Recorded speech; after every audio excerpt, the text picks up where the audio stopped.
Hey everybody, happy Monday and welcome to How You Livin on Edge Radio TV. Hope you guys are having a good Monday so far.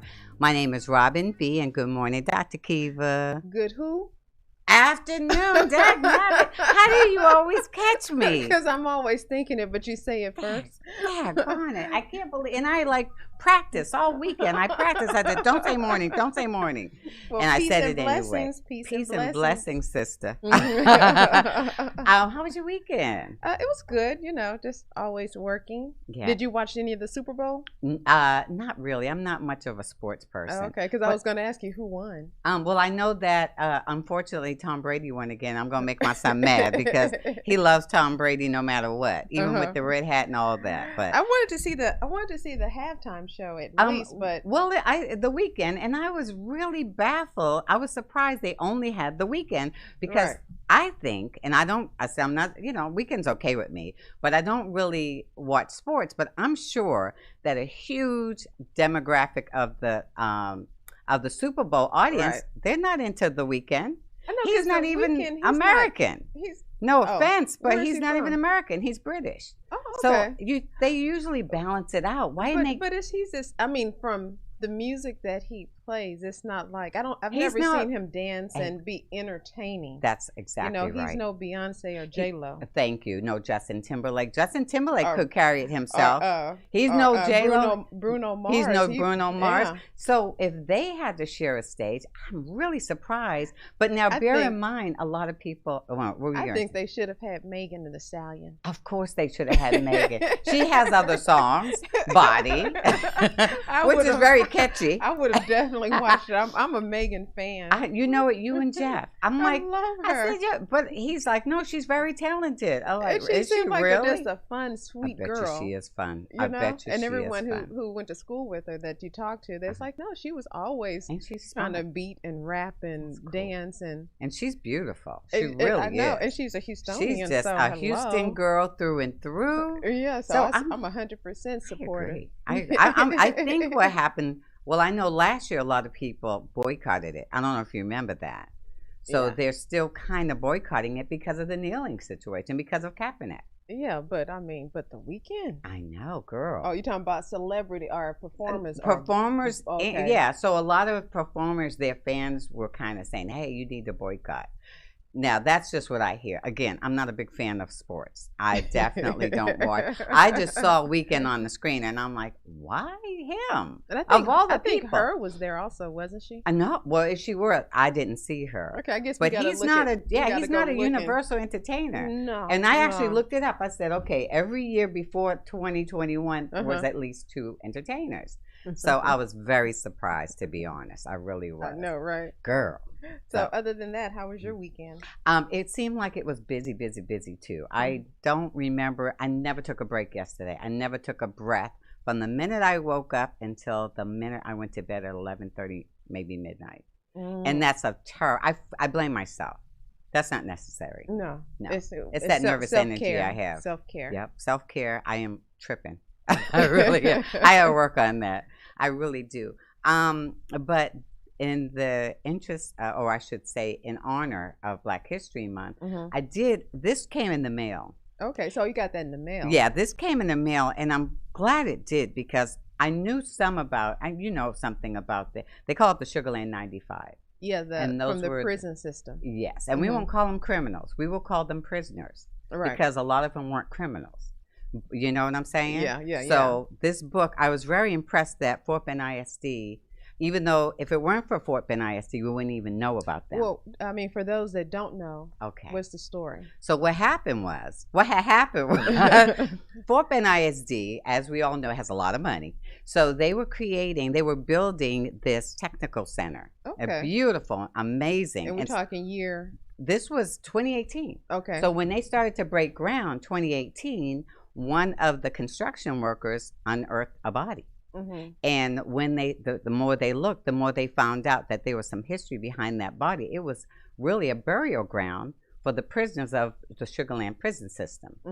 And so what they started doing, they found 95 bodies unidentified, and they committed. Now, interestingly, the people who are committed to finding out who they are, who are checking their DNA to give them an identity, is the University of Connecticut. They went past Baylor, past Rice. They must have some kind of database. Maybe, but we have a lot of money. You would think that in conjunction with us, but the only entity I saw was University of Connecticut. Because you know how some universities, they have a whole database that they've been studying for years and years and years, and they can do more DNA matching. Right. I need to find out. And there's just one small excerpt I'd like to read on here, okay? Because it was, to me, it was very poignant. So the prisoners, did they vary in age? Now, see, I was trying to find that because I recall that they may have been as young as 15. I feel like I remember hearing and then maybe very old. And the saddest thing is that they were really just grabbed up to extend slavery. So was it working for Imperial Sugar? Yes, ma'am. Okay. Yes, it's now called Imperial Sugar, but it wasn't called Imperial Sugar then. But it basically was a sugar plantation. You're absolutely right. And a lot of them, I'll just read a little tiny excerpt, but this is very interesting. You might have it since you live in Fort Bend. Right. And it's been sitting on my desk. I said, let me pick this up and see what it's about. So they considered it a new form of slavery. It says convict labor was used to rebuild the Southern economy. Convict labor was even used to quarry and granite used. Convict labor was used to build Texas Capitol in Austin. And you probably know that. We're not surprised at that. Right. And I won't do a whole bunch, but this little part I thought was interesting. Although there were only 30% of Texas population, Black people made up 50 to 60% of the prison population. And this was least for high. No, not I'm like, whatever's right. The more we change, the more we stay the same. Right. You're absolutely right. And there's a lot on this, but it says it was not uncommon for Black men to be arrested for minor crimes and then given overinflated sentences, even called vagrancy. So if they were homeless, they were convicted of vagrancy and then put to prison and then put to work. So, I mean, this is anyone who has any interest should look this up. But isn't that the same with the prison system in Idaho? Because they were doing potatoes and so that's who forms the land where the prisoners. And that's not the South. Yeah. So it's kind of all over the place. That's pretty sad. Yeah, the South kind of sometimes gets a bad rep. However, it was just that in the South we dealt with more land and property, and so agriculture. They worked that way. Yep. And the North didn't have that, so they had to do more mine kind of things in industry. So we were just land here, and they were hard labor. Exactly. So that's the real difference. Right. And then look at the White House. I mean, DC, that was built by slaves. So because it wasn't like they were doing better, Blacks were doing better up north. It was just because the Quakers were up there, and so they kind of influenced that. They thought it was wrong. I didn't know that. But also up north, that's when they were fighting more with Europeans, saying, the Boston Tea Party, and that's why they fought. But ultimately, it was still just based on industry up north and agriculture in the South. Wow, that's pretty sad. And you know what? That's a lot of people were under the influence that the North was kinder to the Black population. Not necessarily. Not necessarily. They're the ones still it's all propaganda. 2/3. Right. Thank you. Thank you. I mean, our prison system's out of control. We'll let y'all they'll count them as 2/3 humans, but you still get to use their vote. They don't get to tell you how to use it, but you still get to use it. That is so right. This is why, and then on that, because you know so much, and I'm not aware of all the things you just mentioned, but Utah, the state of Utah, or their school system, I think it's, Utah, they have allowed the parents to opt out of Black History Month. So their kids don't have to learn anything about Black history, which is why we need people like Val Thompson. And do you have something you want to talk about? I mean, I guess we can bring in. Let's bring him in. Val real quick, because Val is going to come and tell us more about what happened with the slaves and how they were how they wanted to put them in different places. I won't give too much away. But let's talk about that T-shirt, because it's kind of part of the same thing. This woman Dr. Kiva has a message every week. What does it say? Every week. We out. We out. And that's how Harriet felt. I love it. She was very progressive. We out. That's it. I love that T-shirt. I'm telling you, girl, you need to start your own collection. You really should. And I'm just going to pick up your quotes and go, okay. That's good. See, that's a moneymaker. That's a smart woman right there. She's a moneymaker. Moneymaker. So yeah, guys, we're going to learn a lot. One of the most important parts of our American history, African American history. Yeah. Period. It's going to be quite interesting, quite educational. Mm-hmm. Well, so without further ado, we'll take a little short break, and when we come back, we'll have Mr. Val Thompson, and he's going to educate us on the relationship between Africa and America slaves. Yeah. Be right back, guys.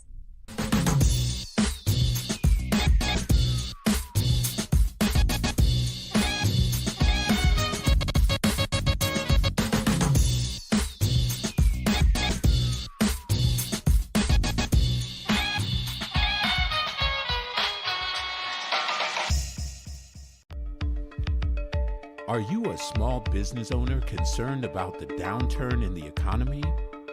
Top business leaders like Mattress Mac and Warren Buffett will tell you that now is the time to promote your business more than ever. People need your services. Your business needs an edge. Learn about special advertising packages for small businesses right here on Edge Radio. Find out more, give us a call at 281-744-0446. That's 281-744-0446. Edge, because truth still matters.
And welcome back to How You Livin on Edge Radio Live.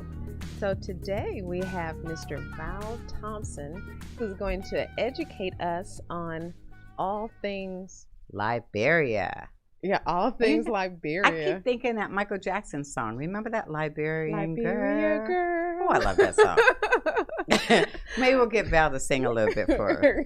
We'll pay for that one. So good morning, Mr. Thompson. Good afternoon, Mr. Thompson. Gotcha. Good morning. Can you hear me? Good day, sir. Yeah, good morning, Robin and Dr. Kiva. It's good to see you again. Great to see you guys. And we promised we were going to bring you back. We needed to hear about this. Exactly. Oh, yeah. How are you living, right? I'm living quite well. Thanks for asking. I believe you are. You look like you're living well. I know. So for our great. For people who aren't aware of who you are, could you give us a little synopsis of Mr. Val Thompson? Well, I am the president of Houston International Trade Development Council. The council was established in 2008. We have traveled, I don't want to say all over the world. When people say all over the world, nobody's been all over the world, but we've been to East Asian countries. We've been to Central and South American countries on travels, trade missions, and Africa. A lot of countries, and I've been to 12 countries in Africa. I also was in the African art business for a moment as a wholesaler. I didn't have a gallery or anything. I supplied galleries. And so we only have a little time. So that's probably, it would take a couple of weeks to tell you too much more about me. But the reason I'm here is probably because I'm president of Houston International Trade Development Council, and we organize trips to Africa. Nice. And so your next trip is going to be to Liberia, Monrovia? To Liberia, the Republic of Liberia. Okay, so we would love to hear the story because you're the first person who ever introduced the story of Liberia to me. And there's still a lot I don't know. So how did the country of Liberia become? Okay, since we got a little time, I'm gonna do a little storytelling. Okay, That's great. I first, I had never been to Africa until I was in my late 40s. And the reason was that my son and daughter was involved with a project with former President Jimmy Carter's international, what was the name of that? They build homes, Habitat for Humanity. And they were building homes in Ghana, in Kumasi, Ghana. And they were going on a 9-month project. And I'm like, wow, I've never been to Africa. So I said, hey, you guys, can I go with y'all for a couple of weeks? And they said, sure. Of course they said, sure, right? And so we traveled to Ghana. And I'm telling you, the moment I got off the plane, I was in a trance. It was a spiritual visit. I just fell in love with the continent. And so then I decided I said, I got to do some business here, something.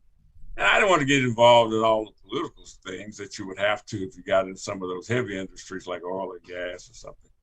So I looked around and I saw the art. I'm like, okay, I can do the art. All you got to do is buy it off the street from these street vendors, bring it home and sell it. So I started shipping container loads from West Africa, which Ghana is a regional art center. But while I was there, spending time with my family, I asked my son, I said, this is a spiritual visit, man. I got to get back to Africa. How come African Americans haven't found a place to call, if not their own, at least a partnership with the government, right? So my son said, well, it's been done. Now here I am, nearly 50, and didn't know this. Like, I would say 90% of our African-American population probably don't know the history of the Republic of Liberia and how it was established. And so I what? Are you serious? So I did my research. Yes, I did my research on the continent and found out that the Republic of Liberia was founded by freed African-American slaves. So, of course, my interests were piqued, and I decided to visit Liberia in 2005. They were just coming out of a civil war. There were 15,000 UN peacekeepers there. There was the wedge between the conflict between Sierra Leone, Cote d'Ivoire, and Liberia. It was a bad time for the country at the time. Oh, I see you showing the flag, and if you'll notice, that flag represents the United States flag. It looks like the United States flag, and I'm sure they chose it for that reason. Right. You know what? Stars and Stripes forever, right? I'm thinking they put that one star with the intention of adding to it. Exactly. And that was the intention of being a Lone Star state of Africa. Mm-hmm. There might be some intentions there. I don't particularly know if that was there. But anyway, I visited Liberia and just fell in love with the history. The history is amazing. We don't even have enough time to really get into the history, but we can skirt the edges of it and find out the most important things about it. It was a very exciting. But I started buying art there. I started getting involved with some of the people, built relationships there. And of course, I've organized several trade missions. I've probably been to Liberia 15 times, just to guess a number. So is it very industrialized? It was right coming out of the Civil War. It was destroyed at the time the first trip I made it. But, they're coming around, they're rebuilding.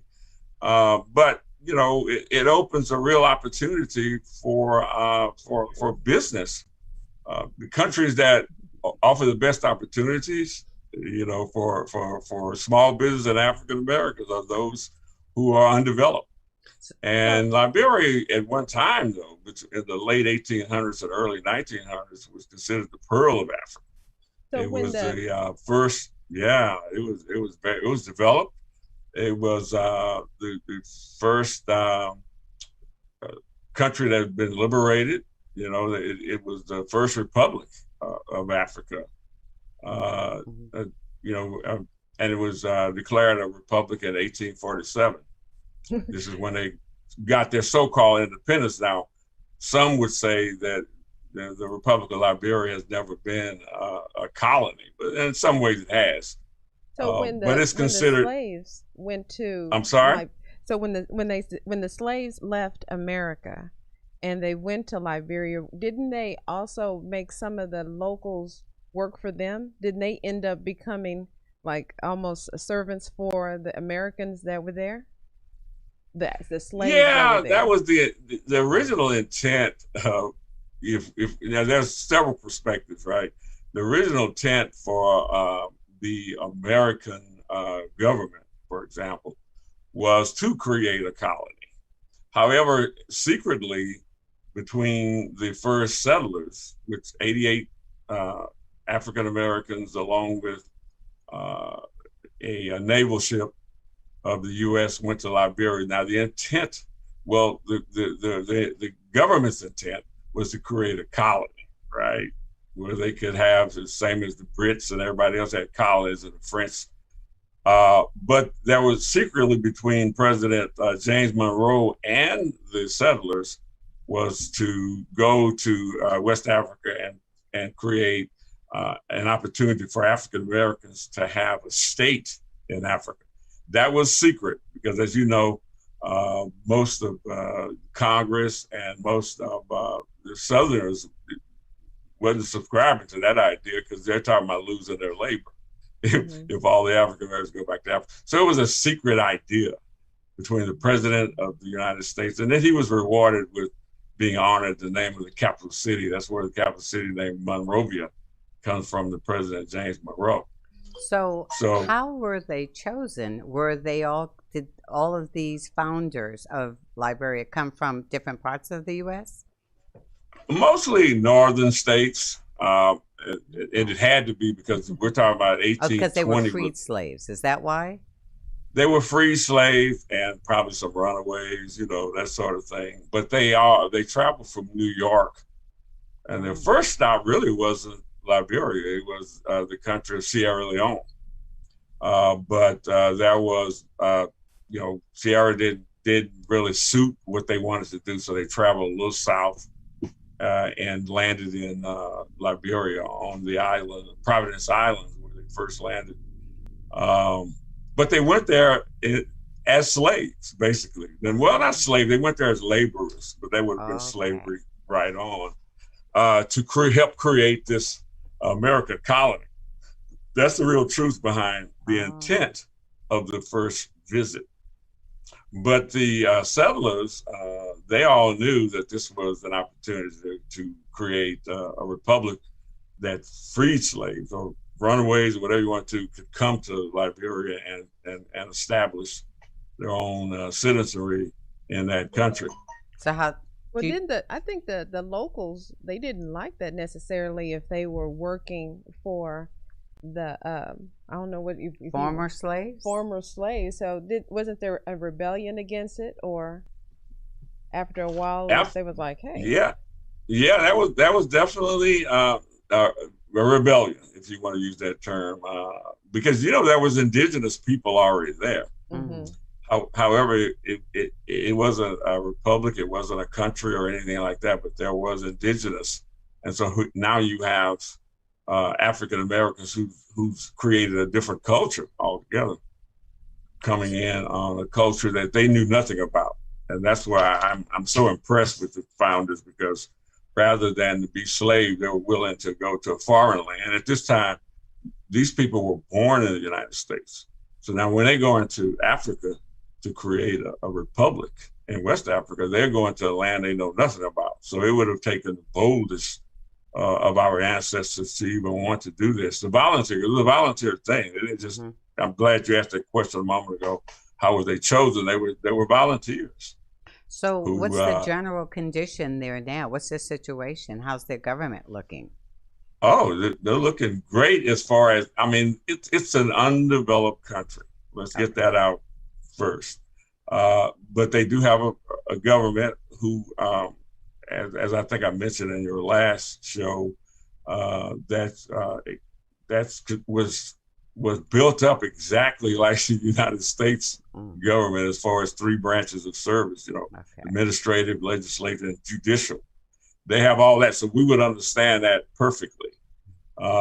They have a president, they have, senators, they have a legal system, Supreme Court judges, on and on. We would definitely understand the government. Even their Constitution, word for word, to be there. For a few minor pieces in the Constitution, word for word, to the U.S. Constitution. So very understandable government when it comes to an African or any American understanding how they operate. But it is safe travel. Oh, because sure, when you, sure. I mean, not knowing, because you look at certain pictures that you come back and you're like, oh, okay, is it civil unrest or what's going on? Well, unfortunately, what you'll see in the media, and I love the media. We're all media, right? But some media, mainstream. But unfortunately, as you know, they've already, media for one reason or another always promoted the African Americans' endeavors. There's something wrong with it. So, do you ever feel unsafe? Show you the absolute worst of conditions. Of course. But as I told you before, I've been there 15 times, and you see I'm still here. I'm alive, right? Thank goodness. So you obviously don't have to wear Kevlar when you go there. You just land and go stay at a hotel somewhere, and you walk around town. Absolutely, you can walk around town. You can visit. They have rainforests. The climate is never colder than 75, never warmer than 90. Oh my God, that's me right there. Are they? And they're on the water, aren't they? It's tropical, on the water. Oh my goodness! I tell you what, it's a paradise. I would say a developer's paradise. You got 360 miles of coastal area that's white beach sand. 360 miles undeveloped coast. So if one wanted to start developing, some sorts of resort or what have you, perfect location for that when it comes to Africa. Let's take a little short break and we'll find out more about some of the settlers of Liberia and what we need to do to go. Yes, especially that part. So we'll take a little short break and join us when we continue the conversation of Liberia and America with Mr. Val Thompson. So we'll be right back.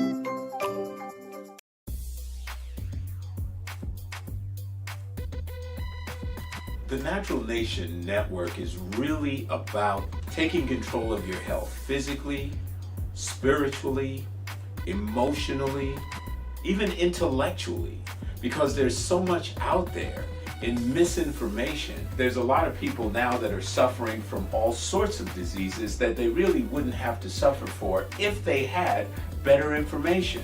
And that's what we're here to do. Provide information that can save lives. The mind and the body are totally connected. Health can be really serious, and sometimes we just have to lighten it up a little bit while we're still providing substantive information. And my sort of mantra on the salsa dance floor is kind of similar. I tell somebody, if you make a mistake twice, it becomes a move. Okay. Tune into Natural Nation every Tuesday at 11 a.m.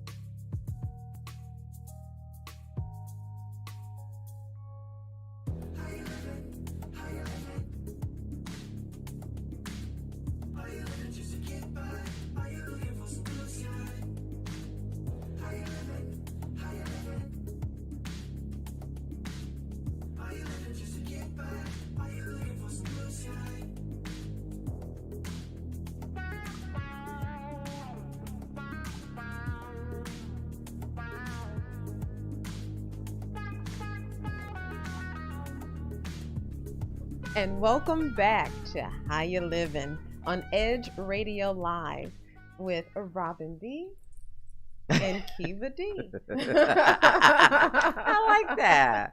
All right. So we're talking with Mr. Val Thompson about Liberia, all things Liberia and America.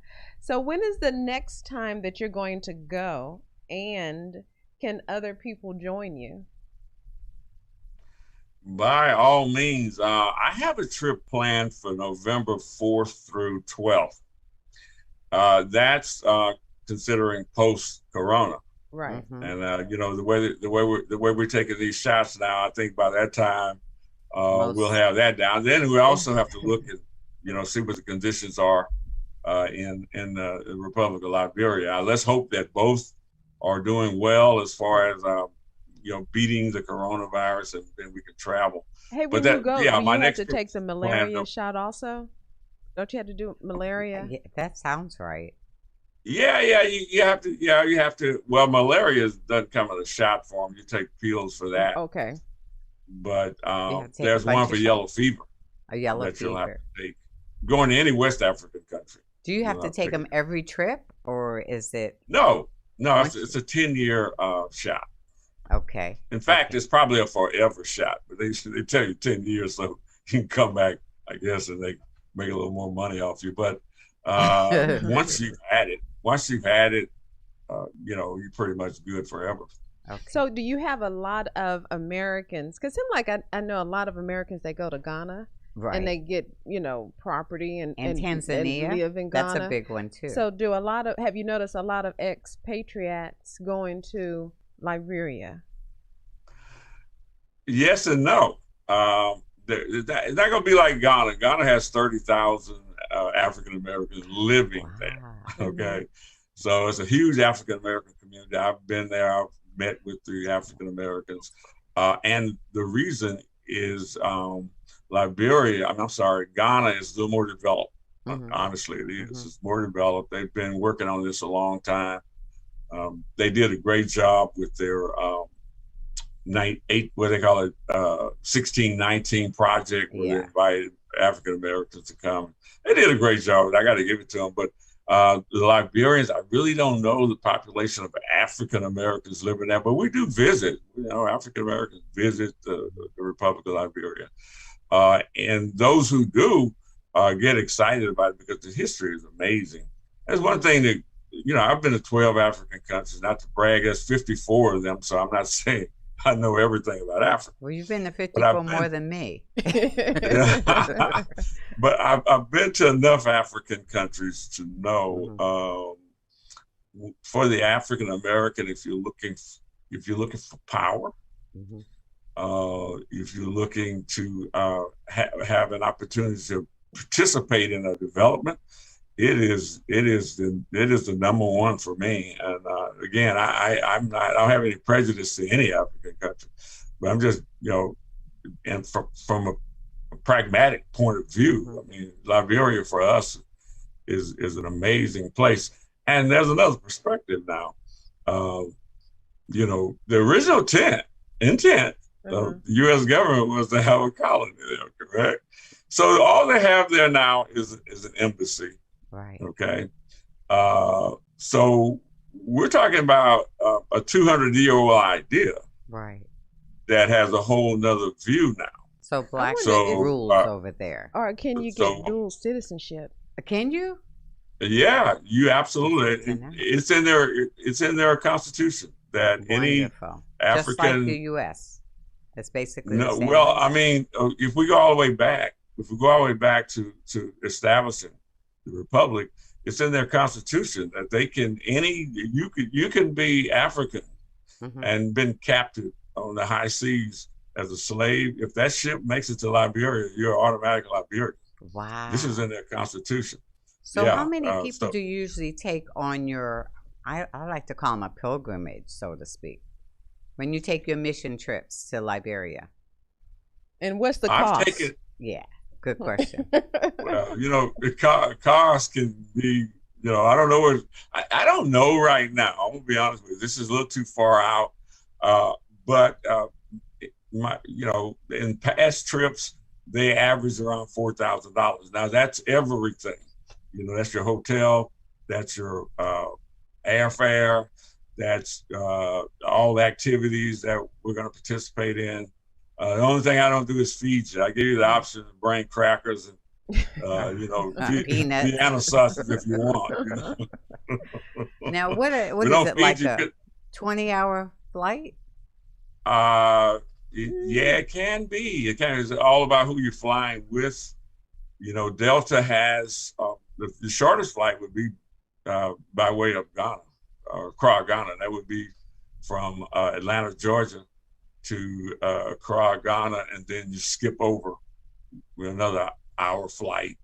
So how far is it from Atlanta Monrovia. to Ghana? Now that probably wouldn't be any more than maybe 15 hours.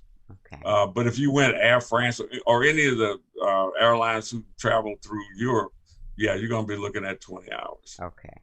Good to know. Yeah. So now, we're trying to do something about that, though. We're trying to, that would be nice. Is Ghana, get some airlines to jump on board? Not Ghana, but is Liberia the sister city to Houston? No, there's no sister city in Liberia that's Houston's sister.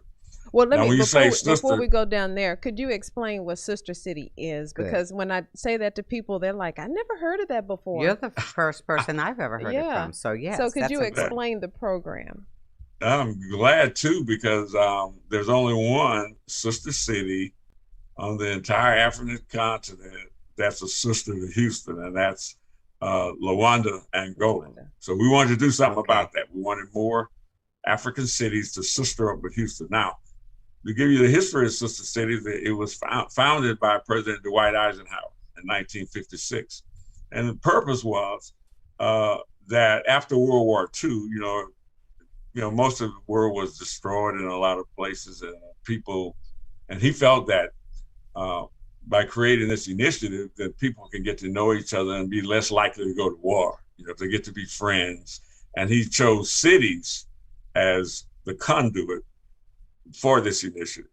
In other words, you would take a U.S. city and they would sister with a foreign country city. Mm-hmm. And then with that city, then they would create student exchange, cultural exchange, business exchange, and so forth. So it's a way of exchanging ideas and so forth. So it's a great program. They're usually nonprofit organizations. So it's a way to raise funds if you want to have a project. We have a project.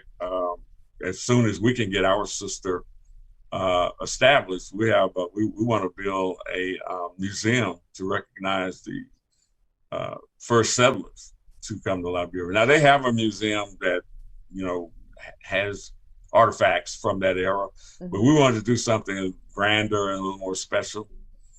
And then on their side, you got to do something for them too. We plan to help them with their cultural center they like to have. And these two things will be close to each other, and they'll be on the coast. Beautiful site. Liberia is tropical. If you ever travel though, you'll see the potential. I can't wait to see it. I can't wait. You're gonna go to Liberia? I want to go to Liberia. Absolutely. As long as Val's there, I feel safe. Now, how is it that we have a sister city, someplace in America, that's sistering another country, right, so that we can exchange cultures, right? But in Utah, they don't want them to know about African American history, and that's local. Isn't that sad? Val, did you hear about that? I just heard that, and I was listening to you guys when you first came on. I found that interesting. I was hoping y'all give me a little bit more. Some of that I didn't know, especially about the Sugarland find. Yeah. Did you know about the Sugarland 95? Yeah, I didn't know it. I'm listening to you. I'm like, keep going. This is why it's so important. This is why this whole month is what we're focusing on. Yeah, because this whole existence, our whole year. Let's make this a 365. Thank you. I saw that on your hashtag. Thank you, sister. That's right. It's a 365 situation. Now I was wondering, how are the other countries getting along with Liberia? Do they receive them? Since they were almost you Americanized a little exactly. bit. It is Americanized. Like, for example, you don't see the yellow and gold and black and all that African design clothes and all that. You really don't see that in Liberia. You see it, but it's not, it's not part of their culture. They're very Americanized, and they get along very well with the other African countries, mainly because they understand the relationship between the U.S. and Liberia. You're not going to hear anybody taking over Liberia. That's the beauty for us. That's what's wonderful for us. So what about language? Here's the thing, language and religion. And so did they bring also Christianity, or are they still using like African spiritual traditional religion? Good question. No. They're Christians. They are. The first Presbyterian, I had his name, I slipped my mind, back in 1820, the first Presbyterian black pastor went over there and started that church, and the Catholics are there. Also the Muslims are there, but it's probably, I would say it's 75% Christian. And again, the English, the language, the official language is the English. They also speak an African language called Twi that you will hear in Ghana or Nigeria. Twi. But the official language is English, and you're going to hear That's English. Good. So you could travel there and be able to communicate and not be really concerned about communication. Right. And just to touch back on what you had said earlier about security, I can tell you right now, I'm going to use the term revered because it's almost that good. African Americans are revered in Liberia. I mean, it's a sin to hurt an African American. We need to all go over there. you heard an African American. Most of their funding comes from the United States. Not enough. And that's what we're going to be working on to get enough. All more the reason. Foreign aid to Liberia. That's what we're going to work on. But even now, most of their funding through USAID and foreign aid from the United States government goes to Liberia. Most of their funding goes to Liberia. So to do anything to hurt an American, period, is it's detrimental to your health and your freedom. Yeah, speaking of health, I wonder, with the whole health system, because you know how when you go to other countries, they have better health care than we do, and they take care of their citizens a lot better than Americans. Universal. So how are they with? Do you know about that kind of structure as far as health care and the health system is weak.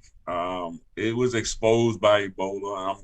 That's one of the silver linings of Ebola. If you had to find something that it exposed their weak health care system, but they're getting better now, and that's another area that we're going to be working on when we get that sister city set up, because then we'll be able to go to funding areas, go to these wealthy people who want to help. We can go to them they have some extra money. And help with that.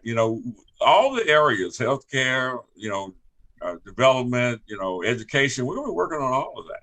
I'm very excited about this. This is my end of life adventure. I like it. Well, we're gonna take a short break, and we're gonna come back and find out how people can start to get even more involved. So Certainly. We'll take a little short break and join us as we complete our conversation with Val Thompson on Liberia.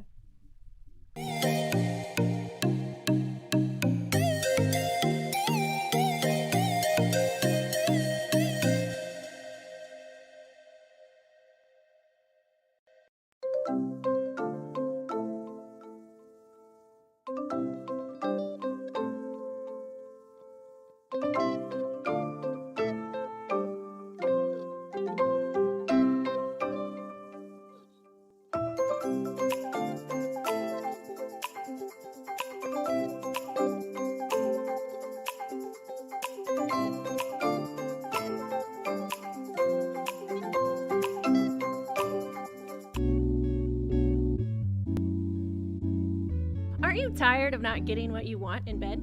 Are you ready to spice things up behind those closed doors? Woo! We're here for you every hump day at 7 p.m. This is Sex on the Edge with Jen and Hen. I'm Jennifer Reeves. And I'm Hendrik Scott, and we are professional licensed sex therapists. So remember to watch us Wednesday at 7 p.m. on Edge Radio TV, just in time for sexy time.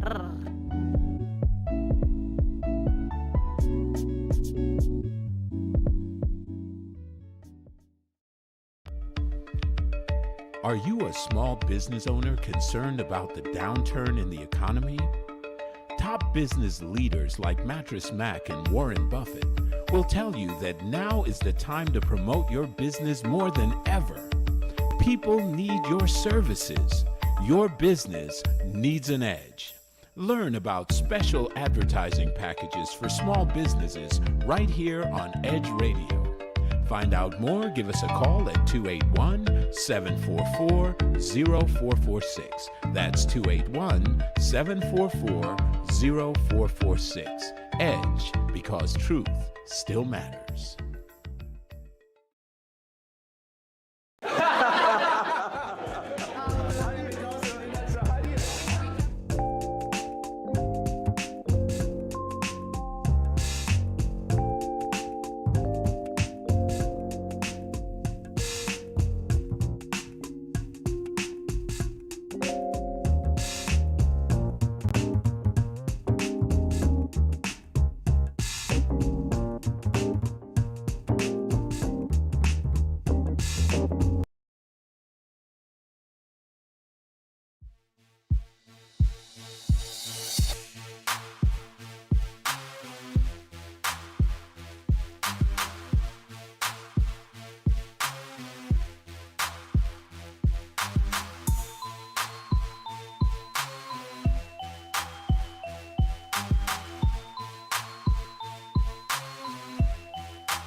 When people stop talking to each other, society is on the edge.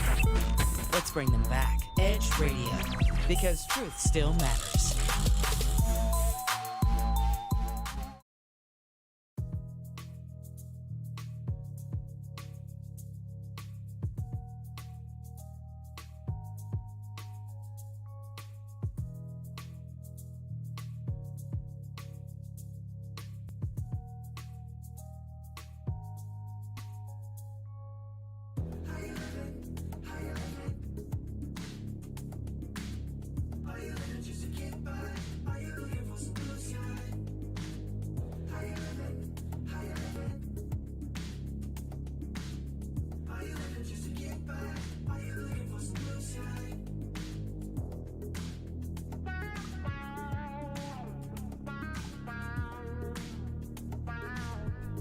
And we are back with Mr. Val Thompson, who's educating us on the relationship with Liberia and the U.S. And Val, I actually have a customer. I have a viewer question for you. Are you ready for it? I'm ready. I'm sure you can answer it. And the question is, where do you see business opportunities in Africa over the next 10 years? Seeing that other countries like China and India are doing a lot of business with Africa? Oh, great question.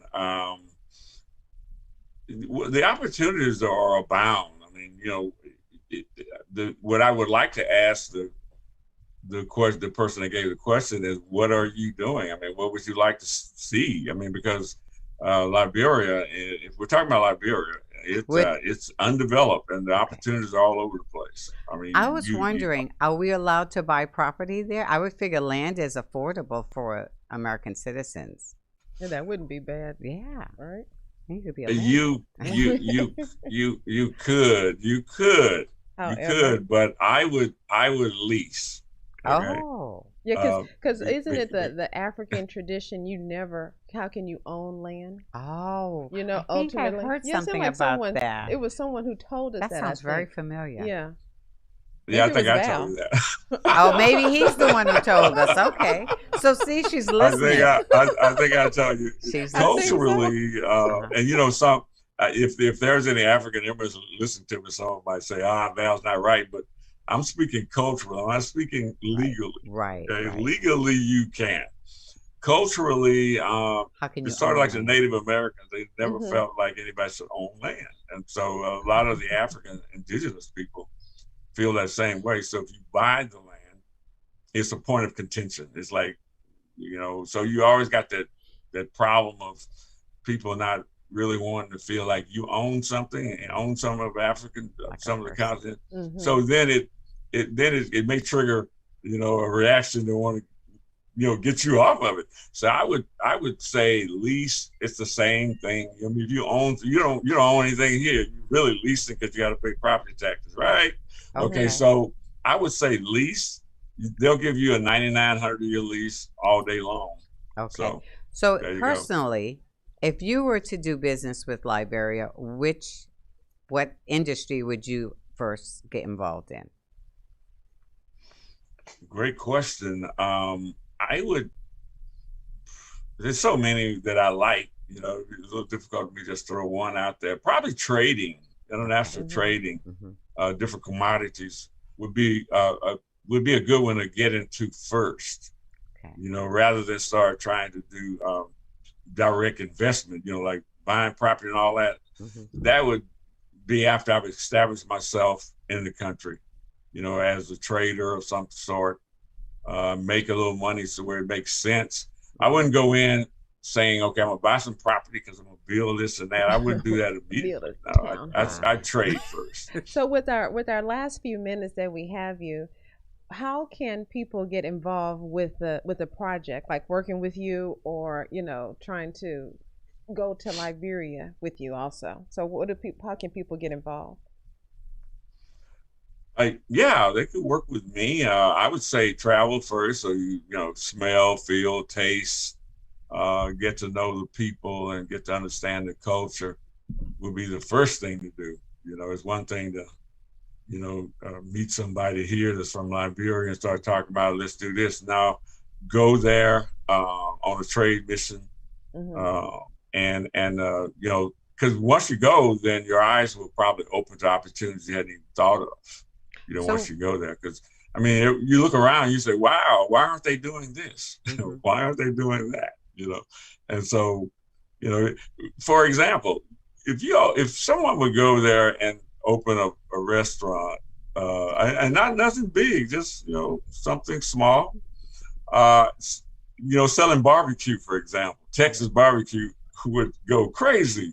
And anywhere in West Africa, not just Liberia, they love Texas barbecue. Or even open a little tea shop. Girl, you read my mind. Like a Starbucks, but not a Starbucks. That's just what I was thinking, the black version. So what's your contact information if someone wants to get in contact with you? You could reach me. Let me give you the email first. That's vthompson@houstontrade.org. And I'll also give you my cell number. I'm not afraid. Call me anytime. I ain't afraid. Call me anytime. 832-526-3335 is my cell. And my office line is 832-448-0537. Want to try the website as well? Yes. HoustonTrade.org. That's easy. HoustonTrade.org. HoustonTrade.org. That's and if so there you are get information off of there and become a member. Oh, yes. Become a member of Houston International Trade Development. I need to call you afterwards so you can walk me through the process, because I definitely want to be a member. Yes. I guess we got to start saving our money. Yeah, we got to start saving up. We've got till November. Oh yeah, we got to go. Yeah, we can start doing it's giving us the red eye. So as now we like to have our guests always drop a little nugget, something that they can share words of wisdom with our viewers. So could you drop us a little nugget, a little wisdom? What you got, Mr. Okay. Well, you know, I offer today my perspective as an African American for our history, but it's international history. And I would say, you know, always look at your history and let it be a guide to your future, because anything that happened in the past can certainly happen again. Perfect. And exactly. Thank you. That is the truth. Val Thompson, thank you so Well, much. thank you so much. I'm pretty sure we're going to bring you back again. You know we are. Oh, I got more for you. I got more He's for got you. a lot of hats. By all means, I got more for you. Thank you for having me. Back. Well, thank you Yeah, so we much. appreciate it. All right, guys. It's my pleasure. Thank you. We My pleasure. glad you all stuck around today. We look forward to seeing you again next Monday. In the meantime, we always got to ask, how you living? Peace.